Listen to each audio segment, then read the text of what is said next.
Savez-vous que les 3/4 de vos déchets pourraient être évités ou recyclés?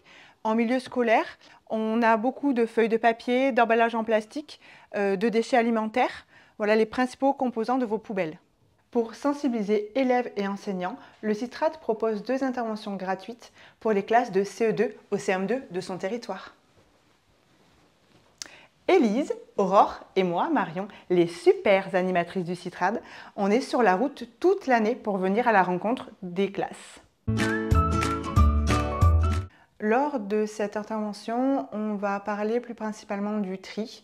Tous les emballages et les papiers se trient. Donc à l'école, on va travailler sur la maison, le geste de tri. On va initier les enfants par le biais d'un jeu qui s'appelle le jeu de la poubelle.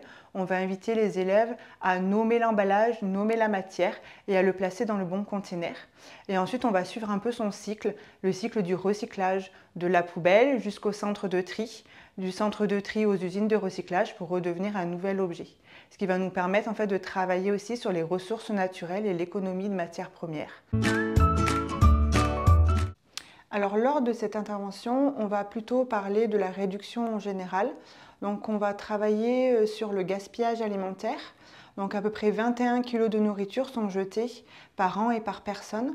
Donc afin de réduire cette quantité, on va proposer aux élèves de travailler autour d'un plateau de jeu sur le cycle des aliments. Donc on a pris la recette par exemple du pain perdu. Donc les élèves vont travailler autour du lait, du pain, des œufs. Et ensuite on va avoir les économies en termes de matières premières, énergie, quand on consomme l'aliment au lieu de le jeter à la poubelle. Donc ça c'est une première chose.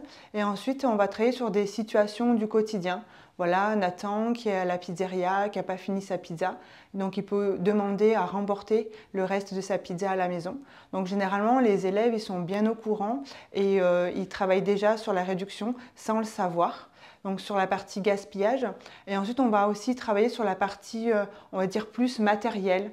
Donc le fait de prendre soin du matériel à l'école, d'utiliser du matériel rechargeable, réutilisable ou en papier carton qui sont biodégradables. Ça, c'est des choses qui se font de plus en plus dans les écoles. Et on va travailler également sur une autre partie qui est plus la réduction des emballages. Voilà. Donc par exemple, le goûter.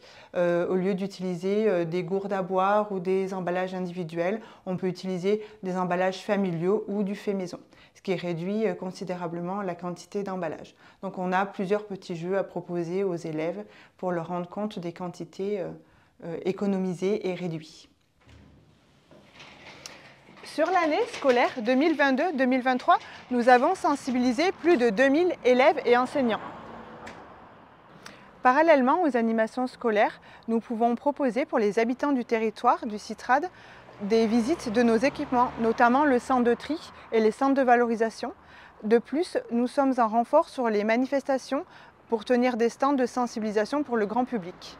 Pour en savoir plus, rendez-vous sur notre site internet www.citrad.fr.